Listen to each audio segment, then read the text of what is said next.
नमस्कार, स्वदेश न्यूज देख रहे हैं आप। मैं हूं आपके साथ ऋषभ सोनी और लेकर आया हूं छत्तीसगढ़ की खास डिबेट। प्रदेश में विकास और रोजगार के लिए निवेश की जरूरत है। इसके लिए सीएम विष्णुदेव साय विदेश दौरे पर आज रायपुर से रवाना हुए। मुख्यमंत्री अपने दौरे से पहले दिल्ली जाएंगे, जहां वो वरिष्ठ नेताओं से मुलाकात करेंगे और फिर देर शाम दिल्ली से जापान के लिए रवाना होंगे। प्रदेश सरकार के इससे पहले भी निवेश पर किए गए प्रयास दिखाई दिए हैं। दिल्ली, मुंबई, बेंगलुरु समेत रायपुर में हुए इन्वेस्टर मीट में मिले निवेश में अब तक प्रदेश में नवीन औद्योगिक नीति शुरू होने के बाद 14 महीने में राज्य को 4 लाख करोड़ से ज्यादा के निवेश प्राप्त हुए हैं। इसके अतिरिक्त सिर्फ 6 महीने में ही प्रस्तावों की कुल राशि 4,50,000 करोड़ तक पहुंच गई। अब जापान के ओसाका में आयोजित वर्ल्ड एक्सपो में सीएम साय हिस्सा लेंगे, जिसमें दुनिया भर के उद्योगपति मौजूद रहेंगे। जापान में इलेक्ट्रॉनिक्स, फूड प्रोसेसिंग और ऑटोमोबाइल्स जैसे क्षेत्र में बेहतर काम हो रहा है और छत्तीसगढ़ में भी इन क्षेत्रों में अपार संभावनाएं हैं। साथ ही नई उद्योग नीति लेकर वो जापान जा रहे हैं ताकि निवेशकों को आकर्षित कर उन्हें छत्तीसगढ़ आने का निमंत्रण भी दे सकें। लेकिन सीएम साय का ये विदेश दौरा विपक्ष को भा नहीं रहा और इसलिए प्रदेश कांग्रेस अध्यक्ष दीपक बैज ने सरकार पर निशाना साधते हुए कहा, पहले भी इन्वेस्टर मीट और विदेश यात्राएं हो चुकी हैं, लेकिन अब तक छत्तीसगढ़ को उसका ठोस फायदा नहीं मिला। उन्होंने उदाहरण देते हुए कहा, वित्त मंत्री ओपी चौधरी अमेरिका गए थे, लेकिन उनके दौरे का क्या नतीजा निकला, ये जनता को बताया जाए। अब सीएम के विदेश दौरे पर सियासी संग्राम छिड़ा हुआ है। विपक्ष इस पर जवाब मांग रहा है, लेकिन क्या सीएम के विदेश दौरे पर प्रदेश में निवेश की संभावनाएं इस बार क्या प्रबल हैं? क्या विपक्ष के पास अब मुद्दे की कमी है? इसी पर आज हम करेंगे चर्चा, लेकिन उससे पहले कुछ बयान सुनिए। जापान और साउथ कोरिया का प्रवास है और जापान में ओसाका में वर्ल्ड एक्सपो का आयोजन हुआ है, जिसमें शामिल होने के लिए जा रहे हैं। और जापान और साउथ कोरिया में इलेक्ट्रॉनिक्स, ऑटोमोबाइल्स और फूड प्रोसेसिंग, ये तीनों क्षेत्र में अच्छा काम है और हमारे छत्तीसगढ़ में भी इस क्षेत्र में अपार संभावनाएं हैं। तो इसलिए हम अपनी जो प्रदेश की नई उद्योग नीति है उसको लेकर जा रहे हैं और यहाँ पर निवेश के लिए उद्यमियों को आमंत्रित करेंगे और रुचि ले रहे हैं। देश के माननीय प्रधानमंत्री जी का भी मंशा है कि पूरे देश के अंदर ज़्यादा से ज़्यादा उद्योग स्थापित हो और लोगों की बेरोजगारी दूर हो सके, लोगों को रोजगार उपलब्ध हो सके। इसके लिए छत्तीसगढ़ के माननीय मुख्यमंत्री जी भी लगे हुए हैं और हम लोग भी प्रयास कर रहे हैं कि छत्तीसगढ़ में ज़्यादा से ज़्यादा निवेश आए और छत्तीसगढ़ का विकास और तेज़ी के साथ बढ़े, इसके लिए प्रयास कर रहे हैं। मैं आप सबके माध्यम से माननीय मुख्यमंत्री जी का धन्यवाद देता हूं कि उन्होंने विदेश यात्रा जा रहे हैं। वहां से निश्चित तौर पर काफ़ी संख्या में निवेश आने की संभावना दिख रही है और छत्तीसगढ़ प्रदेश आगे बढ़ेगी। मुख्यमंत्री जी अभी तक तो बहुत जगह जाके आए हैं, वो इन्वेस्टर मीट भी कार्यक्रम बहुत किए हैं। अभी तक का क्या फ़ायदा हुआ है छत्तीसगढ़ को, पहले वो तो बता दें। अरुण साहु गए थे पहले अमेरिका, उसके बाद माननीय वित्त मंत्री ओपी चौधरी जी गए थे अमेरिका, उसका क्या फ़ायदा हुआ छत्तीसगढ़ को, मुख्यमंत्री ये भी बता दे। तो इस तरह से माननीय मुख्यमंत्री अगर जापान जा रहे हैं तो अच्छी बात है, जाएं, लेकिन जनता की गाड़ी कमाई का पैसा को बर्बाद न करें। अगर जापान जा रहे हैं तो जापान में तो बहुत नया नया टेक्नोलॉजी है, वहाँ से कुछ सीख कर आकर छत्तीसगढ़ की जनता को फ़ायदा होना चाहिए, ना कि छत्तीसगढ़ की जनता। तो निवेश के लिए नई उड़ान भरने के लिए मुख्यमंत्री विष्णुदेव साय विदेश दौरे पर जा रहे हैं। जापान पहुंचेंगे, वहां पर उद्योगपतियों को आकर्षित करेंगे, क्योंकि छत्तीसगढ़ में निवेश की अपार संभावनाएं हैं। लेकिन इसको लेकर विपक्ष सवाल उठा रहा है। विपक्ष का कहना है कि इससे पहले भी कई नेता मंत्री विदेश दौरे पर जा चुके हैं, उसका नतीजा क्या निकला ये जनता को बताना चाहिए, वरना ये तो जनता की गाढ़ी कमाई की फिजूल खर्ची ही है। आज इस पर चर्चा करेंगे। हमारे साथ कुछ मेहमान जुड़ रहे हैं, उनका परिचय आपसे करवाते हैं। बीजेपी का पक्ष रखने के लिए आलोक सोनी हमारे साथ हैं। आलोक जी, बहुत स्वागत। और कांग्रेस की तरफ से अभिमन्यु मिश्रा हमारे साथ हैं। अभिमन्यु जी, आपका भी बहुत स्वागत। और इसी के साथ वरिष्ठ पत्रकार नागेंद्र वर्मा हमारे साथ हैं। नागेंद्र जी, आपका भी बहुत बहुत स्वागत। और इस चर्चा की शुरुआत आलोक जी आपसे ही करते हैं। सीएम साहब विदेश दौरे पर हैं, लेकिन विपक्ष सवाल उठा रहा है। इससे पहले भी वित्त मंत्री विदेश दौरे पर रह चुके हैं, डिप्टी सीएम अमेरिका गए हुए थे, उसका क्या नतीजा निकला? क्या विदेश दौरा सिर्फ एक दिखावा है? देखिए, आपके सभी दर्शकों को, साथी प्रवक्ता को, वरिष्ठ पत्रकार नागेंद्र वर्मा जी को भी मेरा नमस्कार, आपको भी मेरा नमस्कार। देखिए, छत्तीसगढ़ की भौगोलिक स्थिति के बारे में मैं थोड़ा सा आपके दर्शकों को बताना चाहूंगा आपके चैनल के माध्यम से। छत्तीसगढ़ में जो खनिज संपदा है वो प्रचुर मात्रा में है। खनिज संपदा बोलने से हमारे पास लौह अयस्क है, कोयला है, बिजली की भरपूर उत्पादन हम कर सकते हैं। लेकिन इस खनिज संपदा से जो फिनिश प्रोडक्ट जो बनना चाहिए, फिनिश प्रोडक्ट जैसे कि कल कारखाने के पुर्जे हो गए या फिर ऑटोमोबाइल इंडस्ट्रीज हो गई, इन सब के जो निर्माण है, हमने हालांकि पिछले 15, 16, 17 सालों में यदि आप देखेंगे तो छत्तीसगढ़ राज्य बनने के पहले तो केवल दोहन ही होता था छत्तीसगढ़ की संपदा का, और खनिज हमारे खनिज का फायदा उठा के अन्य राज्य जो है अपने यहाँ पे इंडस्ट्रीज डेवलप कर लिए, अपने यहाँ पर में रोजगार डेवलप कर लिए और अपने प्रदेश को आगे लेके चले गए। तो जब छत्तीसगढ़ राज्य बना आदरणीय स्वर्गीय श्री अटल बिहारी वाजपेयी जी की मंशा से, और उसके बाद जो हमें तरक्की मिली, जो हमें जो प्रोग्रेस मिला, उसका हमने फायदा उठाया और हमने अपने पास में इंफ्रास्ट्रक्चर डेवलप किए। कुछ उद्योग, लौह उद्योग और पावर प्लांट जो है उसमें हमने और अच्छी कामयाबी पाई, उसमें बहुत बड़े स्तर पे हमने निवेश करवाने पे कामयाबी पाई और हमारे पास बने भी। लेकिन जो मैंने बताया, ऑटोमोबाइल सेक्टर हो गया, इलेक्ट्रॉनिक सेक्टर हो गया, और या फिर कहें कि कोल्ड स्टोरेज की या फूड प्रोसेसिंग की जो प्लांट्स की बात करें, उसमें अभी छत्तीसगढ़ को और आगे करना है। जबकि हमारे ही लोहे से जो बड़ी बड़ी कंपनियां हैं वो कार बना रही है, ट्रक बना रही है, औद्योगिक कलपुर्जे बना रही है, तो वो जो कमी है उसे भी पूरा करना है। उसके लिए जो छत्तीसगढ़ की सरकार है वो प्रयासरत है। उसके लिए जो ये विदेश दौरे किए जा रहे हैं, आमंत्रित किए जा रहे हैं। और जहां तक आज मैंने सुना, आप कांग्रेस के जो प्रदेश अध्यक्ष जी है वो जो क्वेश्चन कर रहे थे कि इससे क्या फायदा मिला है, उसके बारे में मैं बता दूं आपके दर्शकों को आपके चैनल के माध्यम से कि लगभग 6.5 लाख करोड़ से ऊपर के प्रस्तावित जो हमारे पास में प्रस्ताव आ चुके हैं उद्योगों के लिए। हमने जो सिंगल विंडो सिस्टम बनाया है, नई औद्योगिक नीति बनाई है, उस नीति के तहत हमने जो है केवल देश ही नहीं, विदेशों के भी जो उद्योगपति है और जो देश में जो उद्योगपति मौजूद है, बड़े-बड़े प्रस्ताव प्राप्त होना और जमीनी स्तर पर फैक्ट्रियां लगना और उस इम्प्लीमेंटेशन होना, ये दोनों में अंतर है बहुत ज्यादा। दिल्ली की बात कर लूं, मुंबई में भी हुआ, रायपुर में भी इन्वेस्टर समिट हुआ, इसका नतीजा क्या निकला? लेकिन क्योंकि छत्तीसगढ़ की जनता को और युवा को रोजगार चाहिए, जितनी जल्दी वो मिलेगा, ये जो एक्सपो हो रहे हैं, जो मीट हो रहे हैं, ये सार्थक तभी होंगे जब रोजगार मिलेगा। ऋषभ जी, देखिए, ये उद्योग जो होते हैं ना, ये वो ऐसे नहीं कि आज आपने मन किया और जाकर के उद्योग डाल दिया और उद्योग खड़ा हो गया। बड़ी फैक्ट्रियां होती है, बड़े स्तर के जो प्रोजेक्ट्स होते हैं, उसको जो है बनाने में, खड़ा करने में समय लगता है। अभी टोटल जो है 1.5 वर्ष की सरकार हुई है, जिसमें भी जो उद्योग हम जो बात कर रहे हैं, इन्वेस्टर मीट की बात कर रहे हैं, लगभग 1 साल से हो रहा है। तो उसमें हमने, आप उससे अंदाजा लगा सकते हैं कितने बड़े स्केल पे हमारे पास प्रस्ताव है। 6.5 लाख करोड़ से ऊपर के प्रस्ताव भी छत्तीसगढ़ सरकार के पास मौजूद है उद्योग डालने को लेकर के छत्तीसगढ़ में। तो अभी हम जो निवेशकों को, इन्वेस्टर्स को हमने जो कामयाबी हासिल करी है, वो बहुत बड़ी कामयाबी अपने आप में। देखिए, हमने सबसे अच्छी बात करी 15 वर्ष के भारतीय जनता पार्टी के शासनकाल में। हमने इंफ्रास्ट्रक्चर का मतलब है कि जो कनेक्टिविटी की जो बात होती है उसको बहुत अच्छा डेवलप किया, और जो एक स्किल लेबर की बात होती है उसके लिए इतने सारे ITI खुले, IIT खुले, तो वो सब जो संसाधन की आवश्यकता होती है उस पर हमने बल दिया, और वो संसाधन आज छत्तीसगढ़ में मौजूद है। अब आने वाला जो समय है, मैं कहता हूं बहुत चमकीला, बहुत ब्राइट होगा छत्तीसगढ़ की जनता के लिए, छत्तीसगढ़ प्रदेश के लिए और औद्योगिक क्रांति के लिए। ठीक है, आपकी सोच तो सकारात्मक है, लेकिन विदेश दौरे को विपक्ष कैसे देखता है, किस चश्मे से देखता है, जान लेते हैं। अभिमन्यु जी, CM साय के विदेश दौरे को कैसे देखते हैं? ऋषभ जी, आपको नमस्कार, आलोक जी को नमस्कार, नागिन जी को नमस्कार और आपके सारे व्यूअर्स को नमस्कार। देखिए, दौरे होते रहते हैं, नेता विजय जाते रहते हैं, और लेकिन सबसे बड़ी बात वही है जो आपने सवाल किया कि उसका फायदा क्या होता है।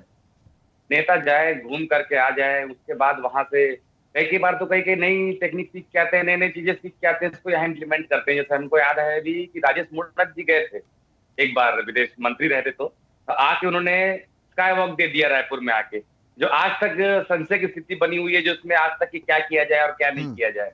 इतने साल तक के जो उस अटका पर रोक रहा, तो वो आपकी चाहे वो सरकार ने लगा दिया था साहब। जी बिल्कुल, देखिए वो कोई काम का नहीं था। आप क्या करेंगे, आप मेकाहारा से पैदल चल के क्या डीकेएस तक आएंगे, या केवल मरीज लाने के लिए था वो? तो वो समझ से परे था। वहां कौन पैदल चलेगा, आप बताइए ऋषभ जी। हम स्वयं रायपुर, हम लोग आप तो रहते ही हैं, हम लोग भी आते रहते हैं लगातार, लेकिन वो जगह जो है वहां कोई पैदल नहीं चलना चाहेगा। कोई भी इतना तो देख करके समझ सकता है कि उस स्ट्रक्चर की वहां कोई जरूरत नहीं है। तो उसके अलावा अब विषय पर आते हैं। तो विष्णु देसाई जी अभी भी जा रहे हैं, बिल्कुल बहुत अच्छी बात है, जाए। अगर लाते हैं इन्वेस्टमेंट लाते हैं और छत्तीसगढ़ आगे बढ़ता है, जिस प्रकार की बातें आलोक जी तो बहुत अच्छी बातें कर रहे थे, वैसा अगर होता है तो बिल्कुल हमें बहुत खुशी होगी। लेकिन आज तक वैसा होता दिखा नहीं। अभी भी मुझे जानकारी मिल रही थी कि अपनी धर्म पत्नी जी के साथ जा रहे हैं विष्णुदेव जी। तो अब वो घूमने जा रहे हैं कि केवल अब क्या वहां करके आएंगे? अब आप तो स्वयं देखे हुए हैं विष्णुदेव साय जी की स्थिति। अभी तो आलोक जी ने तो बहुत बखूबी तो जवाब दिया धर्मपत्नी जी काफी को ले सवालों जाना का। कोई गलत बात थोड़ी है विष्णुदेव अभिमन्यु जी। परिवार नहीं, के एक गलत सदस्य गलत को ले बात जाना कोई नहीं है, गलत बात थोड़ी है। कोई गलत बात नहीं है, मैंने इसलिए कुछ भी नहीं कहा। लेकिन वही हो जाता है ना, जब हमारी पार्टी का कोई नेता होता है, उसका कोई भी इन्वॉल्वमेंट किसी भी परिवारजन का हो जाता है, तो उसमें आरोप लगाना चालू कर देते हैं भारतीय जनता पार्टी के सारे नेता। अब मैंने इसलिए पूछा, धर्म पत्नी उनकी है, साथ में ले जा रहे हैं, कोई समस्या नहीं है, लेकिन वे कोई राजनीतिक पद में नहीं है और उनका वहां जाने से कोई जो है फायदा छत्तीसगढ़ शासन को क्या होने वाला है, ऐसा कुछ नहीं है। वो साथ में ले जाना चाहते हैं, बट उसमें अच्छी बात है, उसमें हमें कोई आपत्ति नहीं है। अब बात मैं ये कर रहा था कि विष्णु देसाई जी जो हैं, वो तो आलोक जी ने बहुत जवाब दे दिए कि ऐसा हो जाएगा, वैसा हो जाएगा। विष्णु देसाई जी तो इतना जवाब भी नहीं दे पाते हैं। मीडिया जो सवाल पूछती है, वो सवाल से कहां डाइवर्ट हो जाते हैं, तो हमने देखा है। तो जहां तक मुझे लगता है, ये दौरा पहले से फिक्स जिससे रहा होगा या होगा, वहां पे क्या बैठक होनी है, किससे होनी है, सारे अधिकारियों ने पहले से फिक्स कर रखा होगा। और उसके बाद आंकड़े भी बड़े बड़े बताते हैं इन्वेस्टमेंट के, और हमेशा से बताते आए हैं ये सब बड़े बड़े आंकड़े। अभिमन्यु जी, तो जिस तरीके से सरकारों कांग्रेस के काम है नेताओं के बताना, बयान आए और जिस लेकिन तरीके उसके से आप बाद बोल रहे हैं, उसका- ऐसा लग रहा है कि मुख्यमंत्री पिकनिक मनाने के लिए विदेश जा रहे हैं। अब देखिए, लग तो वैसे ही रहा है हाल स्थिति में। जब उनकी जो बातें सुनी उनकी, मैं भाई अभी रिएक्शन भी उनके सुन रहा था। अब वही तो मैं कह रहा हूँ, जब ये वापस आएंगे तो समझ में आएगा एक्चुअल में क्या हुआ। पिछली बार साहू जी भी गए थे, आपने सवाल पूछा उनका क्या दौरा था, उनका क्या प्रतिसाद रहा, उनके दौरे में क्या फायदा हुआ, तो छत्तीसगढ़ को क्या मिला। तो ये सारी चीजें तो होती इसका है। मतलब नेता हम ये दौरा तो समझे करके आ कि जाते कोई हैं। भी नेता मंत्री जब विदेश दौरे पर जाता है तो छुट्टी मनाने, पिकनिक मनाने जाता है। क्योंकि जब आपकी सरकार थी उस दौरान भी कई सारे नेता मंत्री विदेश गए, और जहां जहां आपकी सरकार थी अलग अलग राज्यों में कांग्रेस के बहुत बड़े नेता मंत्री तो विदेश दौरे पर जाते ही रहते हैं। जी बिल्कुल, मैं ये कह रहा हूँ, नेता का विदेश जाना, मैंने अपने वक्तव्य की शुरुआत में ये कहा कि नेताओं का विदेश जाना, वहां की नीतियों को सीखना और आकर के इम्प्लीमेंट करना, ये एक सिस्टम है जो चलता रहता है। लेकिन इस सिस्टम से अगर काम हो तो अच्छा लगता है। दौरे होते रहते हैं नेताओं के, मैं पार्टियों की बात नहीं कर रहा हूँ, कई नेताओं के दौरे होते रहते हैं और वो आते रहते हैं घूम घूम के। उसके बाद यहाँ कुछ समझ में आता नहीं है कि वो क्यों गए थे, क्या गए थे, वहां से क्या सीख करके आए। खासकर लोकल लेवल के, देश राष्ट्र लेवल के नेता तो जाते हैं तो काफी हद तक के समझ में आता है, लेकिन जो राज्य लेवल के नेता जाते हैं विदेश दौरों में, उसमें ज्यादातर कुछ निकल नहीं पाता है ऋषभ जी। उसका जो भी निकलना होता है, मैं ये पार्टी से हटकर के बात कर रहा हूँ। इसीलिए ये जो बहुत मुख्य हो जाता है राज्य सरकारों के लिए, कि राज्य सरकार के नेता मंत्री अगर विदेश जाते हैं तो वो कोई ऐसी चीज वहां से लेकर के आए, जैसे अभी जापान की बात कर रहे थे, ऑटोमोबाइल सेक्टर की बात कर रहे थे। बिल्कुल बहुत अच्छी बात है कि छत्तीसगढ़ को ऑटोमोबाइल सेक्टर में आगे बढ़ाने की बात है। कई सारे पार्ट हम यहाँ मैन्युफैक्चर कर सकते हैं, मैन्युफैक्चरिंग यूनिट डाल सकते हैं। आलोक जी ने हमारी बात बताई कि माइनिंग के संबंध में कितना रिच रहा है छत्तीसगढ़। उन्होंने अटल बिहारी वाजपेयी जी को याद किया, तो मैं साथ में विद्याचरण शुक्ला जी को भी याद करना चाहूंगा, जो छत्तीसगढ़ जिनका निर्माण में बहुत बड़ा उनका भी योगदान रहा है। उन्होंने भी मांग लगातार छत्तीसगढ़ राज्य की थी उस समय। और छत्तीसगढ़ और झारखंड उस समय जो अलग राज्य बने थे, दोनों ही राज्य जो थे खनिज से बहुत संपन्न राज्य थे।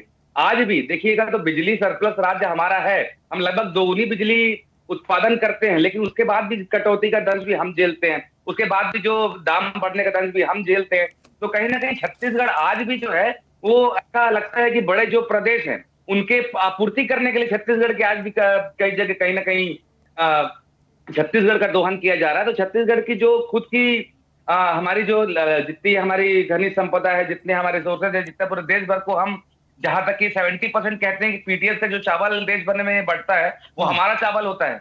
तो ये छत्तीसगढ़ प्रदेश हमारा इतना संपन्न और पूरे देश को एक तरह से जैसे धान के रूप में पालने वाला साबित हो सकता है। तो छत्तीसगढ़ में संभावनाएं अपार हैं। और जैसे विष्णु देसाई जी जा भी रहे हैं तो हम भी चाहेंगे कि कुछ अच्छा इन्वेस्टमेंट लेके आए, कुछ नया छत्तीसगढ़ को आगे लेके बढ़े।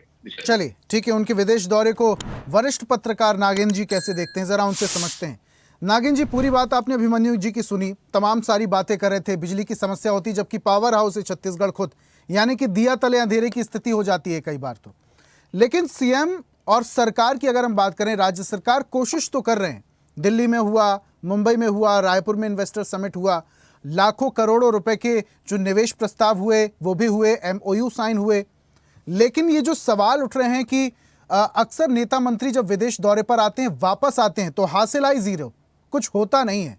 जमीनी हकीकत पर जब इन योजनाओं का इंप्लीमेंटेशन हो तब जाकर बात आगे बनेगी। सीएम साय के इस दौरे को कैसे देखते हैं आप? क्या ये जनता की गाड़ी कमाई की फिजूल खर्ची है या कुछ निकलेगा, कुछ निवेश बड़ा निकलकर सामने आएगा? देखिए, ये दौरा सब भी ऐसा है कि इसको हल्के में लेने की जरूरत नहीं है।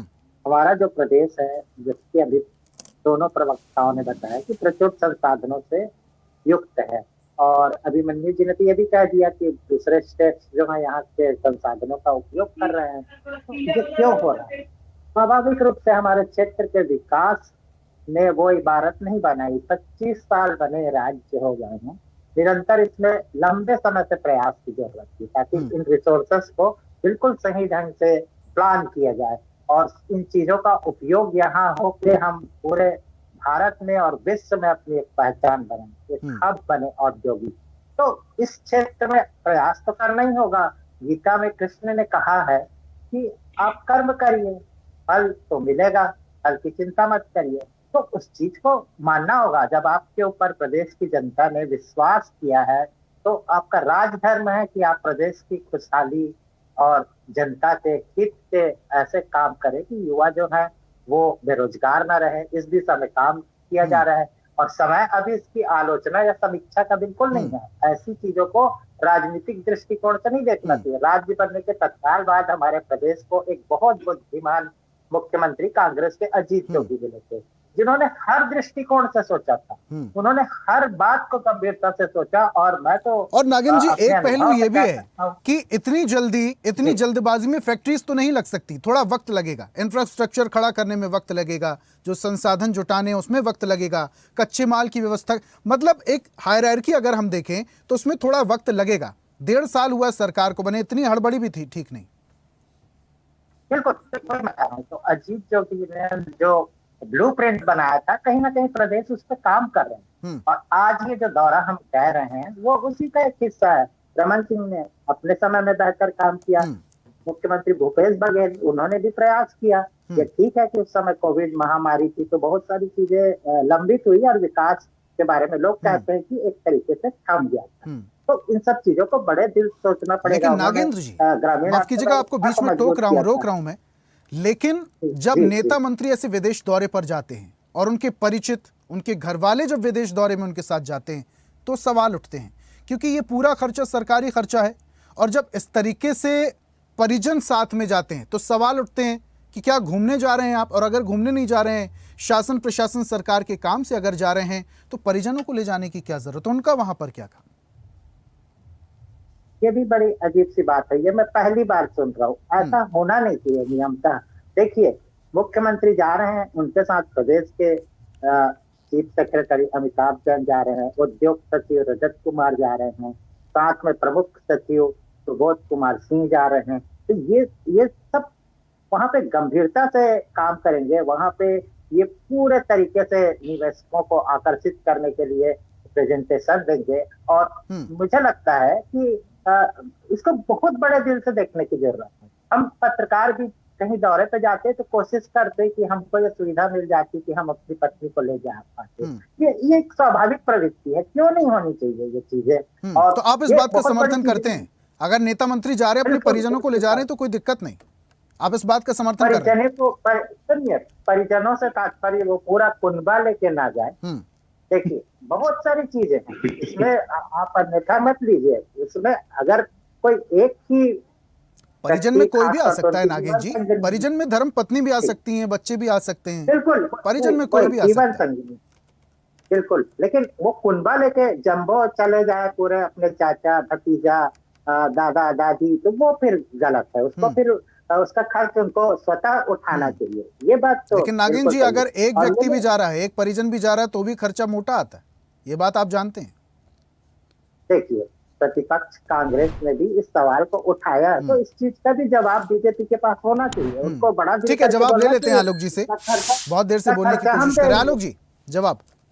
जी जी ऋषभ जी, देखिए, जब आप एक कहना चाहिए आप शादीशुदा जीवन में हैं, तो आपकी जो धर्म पत्नी जो होती है वो आपके लिए, आपके कार्यों में 50% से ऊपर, मैं कहता हूँ, मोरल सपोर्ट रखती है। आप जो काम कर रहे हैं, जो आपके एक मेंटल स्ट्रेंथ होती है, वो आपके धर्म पत्नी होती है। और आपके बहुत सारे वर्किंग हैबिट्स को, आपकी जो दिनचर्या है उससे जानकारी होती है। वो जाने अनजाने में भी आपके लिए वो एक सपोर्ट बनती है, एक सपोर्ट सिस्टम बनती है आपके काम करने पे, अब मजबूती से, कि आप अच्छे से अच्छा परफॉर्म कर सकते हैं। अच्छे से अच्छा आपने देखा होगा, क्रिकेटर्स लोगों को भी जो बीसीसीआई है, बोर्ड है, वो अपनी पत्नियों को लेकर के जाने देता है, जबकि उनका काम तो है ही नहीं वहां पर भी देखा जाए तो। उनका क्या काम, लेकिन एक मोरल सपोर्ट के लिए वो उनकी पत्नियों को जो है, परिवार को अपने साथ में लेके जाने देते हैं। और ये बात नागेंद्र जी ने कही बिल्कुल सही है कि पूरा कुनबा नहीं होना चाहिए। हाँ, लेकिन जो एकदम नियर डियर है, जो आपको वाकई में लगता है कि आपके वहां पर वे काम आ सकते हैं, वो सही चीज है। उनके हिसाब से मैं समझता हूँ धर्म पत्नी को ले जाना जो है मोरल सपोर्ट होगा उनके लिए। उनकी रूटीन लाइफ को बैलेंस रखती है, कैसे काम करना है, कब उठेंगे, कब उनकी क्या व्यवस्था देखनी है, उन सब चीजों के लिए मैं समझता हूँ बहुत अच्छी बात है कि वो लेकर के जा रहे हैं। और मैं सिर्फ उनके लिए नहीं, मैं किसी भी राजनेता के लिए, और जहां तक टीम की बात हो रही है, तो उनके साथ में वो, चूंकि वो एक मुख्यमंत्री है, अंतिम फैसला उनको लेना है, अंतिम सिग्नेचर जो होगा किसी भी प्रस्ताव पे उनका होगा। लेकिन जो एक टीम गई है, जो पूरी टेक्निकल चीजों को समझती है, या जो वहां पर कोई कम्युनिकेशन होगा, उस कम्युनिकेशन को उनको एक्सप्लेन कर पाएगी, वो टीम जरूर जाना जरूरी है। वो टीम गई हुई है वहां पे ऋषभ जी। नहीं, अधिकारियों और का जाना एक तो बात वाजिब और, है आलोक जी, अधिकारी तो बिल्कुल जाएंगे ही, बिल्कुल क्योंकि प्रोसेस को बहुत बिल्कुल बेहतर तरीके से एक टीम एग्जैक्टली ही समझ इम्प्लीमेंट सकती उनको करना है। है। ये पूरा बिल्कुल काम जो है सिर्फ मुख्यमंत्री नहीं कर जी, सकते हैं, एक पूरी टीम लगती है। बिल्कुल सोच के साथ साथ बिल्कुल पूरा बिल्कुल इंप्लीमेंटेशन के लिए जी भी एक टीम लगती है। ठीक है, अभिमन्यु जी जी, जी जी नियर डियर की बात कर रहे थे आलोक जी। नियर डियर जा सकते हैं, और उनकी पत्नी धर्म पत्नी है, अर्धांगिनी, आधा अंग है, वो तो जा ही सकती हैं। ये अर्धांगिनी है, आधा अंग है, और उनके अनुसार सुपर सीएम भी हैं। वो एक बार कुछ दिन पहले बोल रही थी कि मैं सुपर सीएम हूँ। तो बिल्कुल उनका जाना, तो जो बता रहे हैं आलोक जी, वो भी मैं उचित है, चलिए मानता हूँ कि अर्धांगिनी ताकत देती है। लेकिन नागेंद्र जी ने जो कहा कि आपको ले जाना है, आप स्वयं के खर्चे से ले जाओ, आप उसमें जो उनका हो रहा है खर्चा, उसको आप दे दीजिए, उसको सरकारी खर्चे से मत कीजिए आप। तो ये बड़ी चीज है। तो क्या है, ये सारे दौरों में एक व्यक्ति का भी अच्छा मोटा खर्चा पड़ जाता है। खैर ठीक है, वो विषय में नहीं जाना चाहते हैं, अब जा रहे हैं तो साथ में ले जाएं, बढ़िया, कोई दिक्कत वाली बात नहीं है। लेकिन बात यह होती है कि अगर यहाँ विपक्षी पार्टी का कोई नेता इस टाइप का, अगर यहाँ कोई भी गतिविधियां होती थी, हमारे तो एजाज ढेबर जी ने एक एमओयू क्या साइन कर दिया था, तो हाय तबाह मच गई थी उस समय भारतीय जनता पार्टी में कि इन्होंने ऐसा कर दिया, वैसा कर दिया, मेट्रो ट्रेन ले आएंगे, डायरेक्ट पीएम को छोड़ के खुद ही एमओयू करे आए। तो ये सारी चीजें हैं। तो बात वही हो जाती है पक्ष विपक्ष में, कि जब दूसरी पार्टी इस दौरे से उम्मीद है तो विपक्ष को, विपक्ष वाली पार्टी को ऐसा खैर लगता है सवाल कि उठाना आपका बिल्कुल आपका उम्मीद है। दायित्व है, ठीक है, लेकिन कुछ उम्मीद है, कुछ आशाएं हैं। हाँ, स्वाभाविक है। देखिए, प्रदेश अध्यक्ष जी हमारे जो दीपक बैस कह रहे थे, उसमें पहली लाइन में उन्होंने क्या कहा कि जनता का पैसा है, उपयोग होता है ये सारे में। अब आप जा ही रहे हैं तो हम ये चाहेंगे कि आप अच्छे से अच्छा काम करें, वहां अच्छे से अच्छा इन्वेस्टमेंट लेकर आए। और जहां तक मुझे लगता है, जो अधिकारियों का रोल आप बता रहे थे, अधिकारियों का रोल ही सबसे प्रमुख होने वाला है, क्योंकि अब विष्णु देसाई जी तो वहां जाके समझाएंगे नहीं कि क्या हमारे यहाँ हो रहा है और क्या नहीं हो रहा है। वो तो लेकिन व्यापारी सुशील समझाएंगे आनंद जो साथ में शुक्ला जा तो रहे कुछ होंगे। और ही कह रहे हैं, वो बोल रहे हैं फिजूल खर्ची है, जनता की गाड़ी कमाई को खर्च किया जा रहा है, पिकनिक मनाने जा रहे हैं। तो देखिए, प्रथम दृष्टिया तो वही दिख रहा है। मैंने वही कहा कि अगर अभी भी जा तो रही है, कोई हमारे बोलने से रुक तो जाने नहीं वाले हैं, तो जा रहे हैं तो फिर उसके बाद आकर के हमें गलत साबित कर दें कि हम, देखिए विपक्ष वाले ऐसा ऐसा हमारे ऊपर आरोप लगाते थे, हमने ढेर भर इन्वेस्टमेंट लाया, ये किया, आकर के हमें दिखा दे बिल्कुल कि ये हम लोग करे हैं, और हमारे मुंह पर मार दे सारे दस्तावेज की देखिए हमने इतना सारा वहां से एमओयू करके आया। जो कि आज तक के मैं बता रहा हूँ कि कोई भी स्टेट के नेता जाते हैं तो उतना बड़ा कुछ बदलाव दिखता नहीं है। अगर इस बार दिखता है तो बहुत अच्छी बात है, दिखे तो हम उसका स्वागत करेंगे। लेकिन जहां तक के जो अभी तक दौरे हुए 1.5 साल के सरकार में जितने नेता लोग गए हैं और किए हैं, अब देखिए अभिमन्यु जी, अगर आप 1.5 साल का कंपैरिजन 5 साल से कर रहे हैं तो ये गलत है, क्योंकि दोनों चीजें अलग अलग हैं। और 1.5 साल हुआ है, 1.5 साल में इतनी जल्दी स्पष्ट नहीं हो पाएगा सरकार के कामों को लेकर। खैर, ये चर्चा अब सीएम का ये जो विदेश दौरा है, ये क्या कितना निवेश लेकर आने वाला है, ये आने वाला वक्त बताएगा। बहुत शुक्रिया हमारे साथ जुड़ने के लिए अभिमन्यु जी, आलोक जी, नागेंद्र जी, आप तीनों का हमारे साथ जुड़ने के लिए, चर्चा में शामिल होने के लिए बहुत बहुत धन्यवाद। और आज हम बात कर रहे थे निवेश की नई उड़ान की। ये निवेश की नई उड़ान अब छत्तीसगढ़ उड़ने को तैयार है, क्योंकि अब मुख्यमंत्री विदेश जा रहे हैं, विदेश से निवेश लेकर आएंगे और निवेश से रोजगार होगा, रोजगार होगा तो विकास होगा। विकास की बयार छत्तीसगढ़ में कैसे बहती है, कितनी जल्दी और कितनी तेजी से बहती है, ये आने वाला वक्त बताएगा। आज की खास पेशकश में फिलहाल इतना ही। देखते रहिए स्वदेश न्यूज, सबसे पहले देश। और ऐसी ही ताजा खबरों के लिए लाइक, फॉलो और यूट्यूब पर सब्सक्राइब कर बेल आइकन जरूर दबाइए। और हर अपडेट के लिए विजिट कीजिए स्वदेशलाइव.com।